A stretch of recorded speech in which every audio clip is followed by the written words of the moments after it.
Olá pessoal, bom, eu sou o Antônio Tabet, isso aqui é Mara Mara Luque. Luque. A gente está aqui no cenário do Segunda Chamada do My News e a pergunta que a gente queria fazer é a seguinte: até agora esse governo Bolsonaro não tem precisado de uma oposição.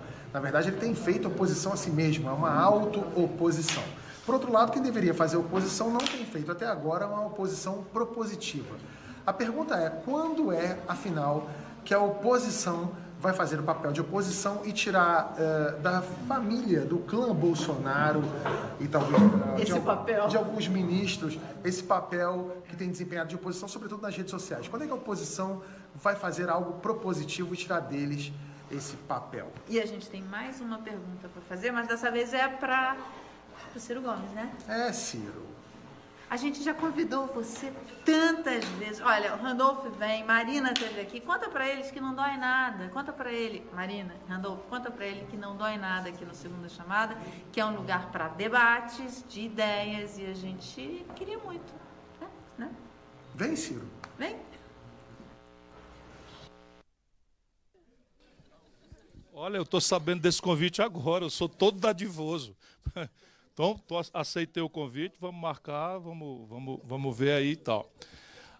Tirante o xiste, assim, é preciso dizer para eles que interpretam um certo clamor que eu sinto na sociedade brasileira por esta oposição propositiva, enfim.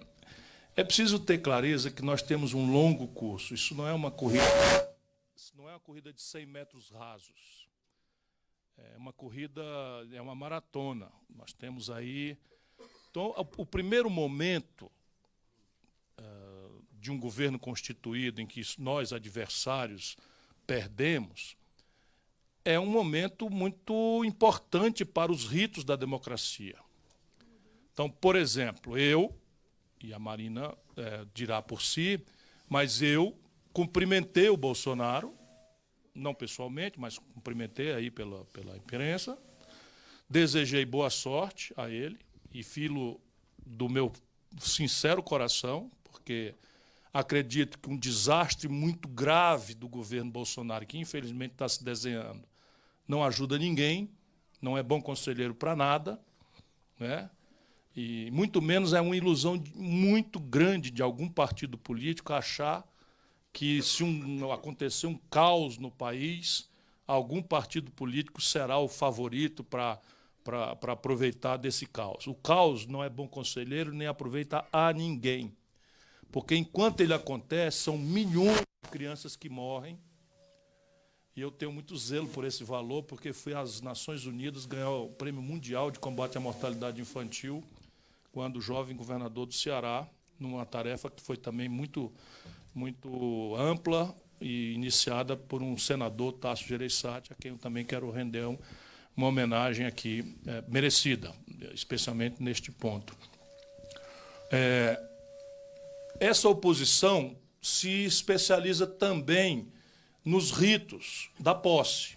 Então, na verdade, o povo elege, o tribunal homologa, dá o diploma, e o cidadão que foi eleito e ganhou o diploma, ele vai ao Congresso Nacional, no caso, vem ao Congresso Nacional, apresenta o diploma de eleito pela maioria do povo, e o Congresso Nacional reconhece aquele diploma, e é o Congresso, em nome do povo, que dá posse.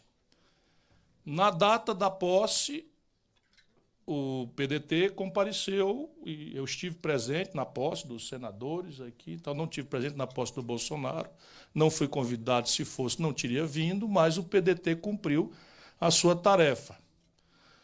Na sequência, as boas práticas também recomendam que você não comece a espezinhar o governo no primeiro dia. Escolheu um ministro não sei das quantas, que não sei o quê e tal. Não é assim que fazem. Qualquer pessoa tem direito de fazer, menos os candidatos. Os candidatos têm que ter uma certa dignidade, uma certa nobreza, não é? De dar um tempo. E no mundo isso também está muito bem manualizado, digamos assim. Você dá 100 dias. Então você reconhece, deseja boa sorte e dá 100 dias. Foi o que eu fiz. Salvo no espasmo entreguista não é, que ameaçou o Brasil de entrar numa guerra com a Venezuela, que foi precoce, eu tive que falar claro, e no crime de lesa pátria, que a história registrará, que foi a entrega da Embraer à Boeing, vocês não têm ideia do que é que isso significa. Um dos 4 potenciais complexos industriais em que o Brasil tem notória potencialidade de vantagem comparativa global, um dos últimos 4 é o complexo industrial militar. Supondo, e o nosso Projeto Nacional de Defesa, que foi amplamente discutido, deixa muito claro, que o Brasil daria prioridade a um conjunto de providências de grande efeito civil, especialmente em emprego na indústria.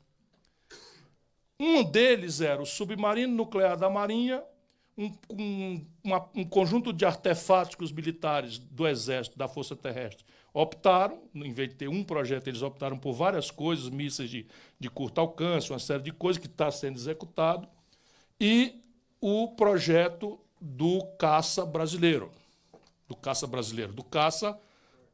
o Gripen, que é sueco, porém nacionalizado brasileiro, porque a Suécia transferiu, e acho que isso vai dar para trás, 100% do pacote tecnológico, permitindo ao Brasil produzir aqui um caça de altíssima linhagem, com efeitos civis absolutamente extraordinários em microeletrônica, enfim, potenciais assim, incalculáveis.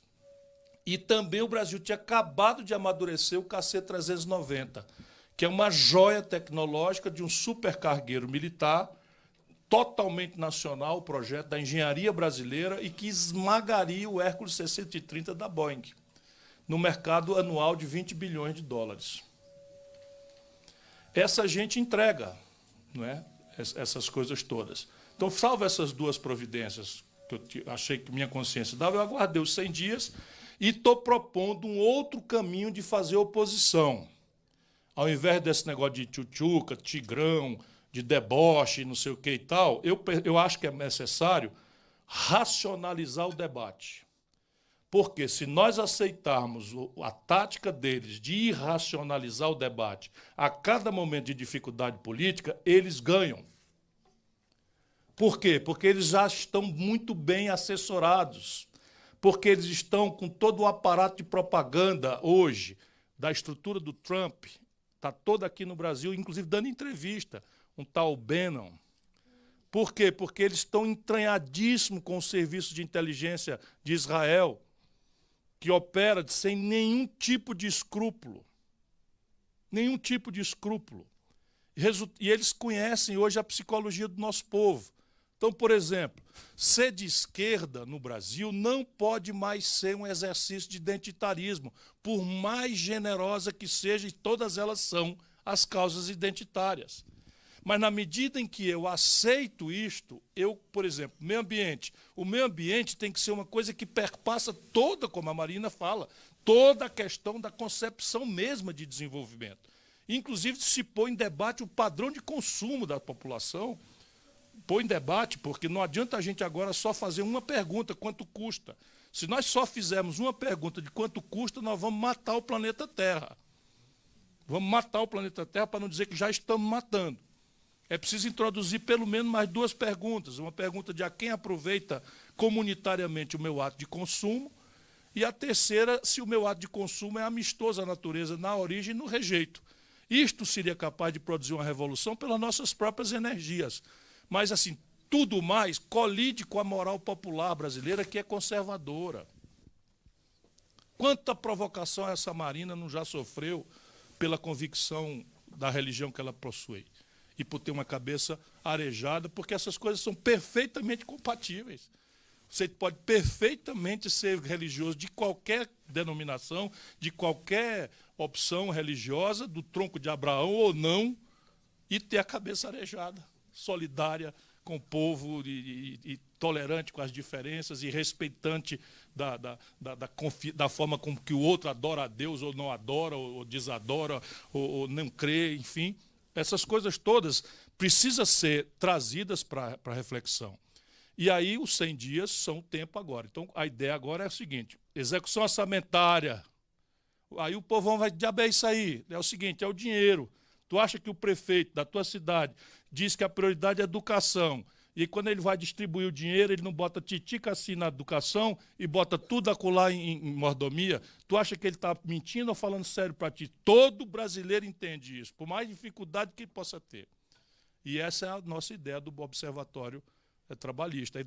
É instrumentalizar o nosso povo para que ele seja defensor de si próprio. Se não, vejamos, cai 15% a popularidade do presidente em 3 meses. No dia que cai isso, ele diz que é preciso comemorar a Revolução de 64. Causou um grave constrangimento nos militares que adorariam que esse assunto fosse esquecido. Adorariam, eles adorariam porque é muito constrangedor.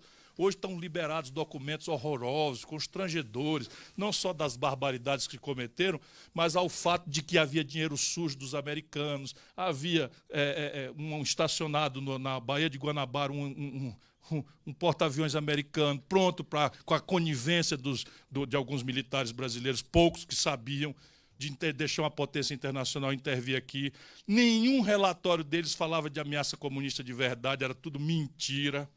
Né? Então essas coisas todas estão prontas para a gente fazer. E agora para frente você vai ver como é que se faz uma oposição propositiva.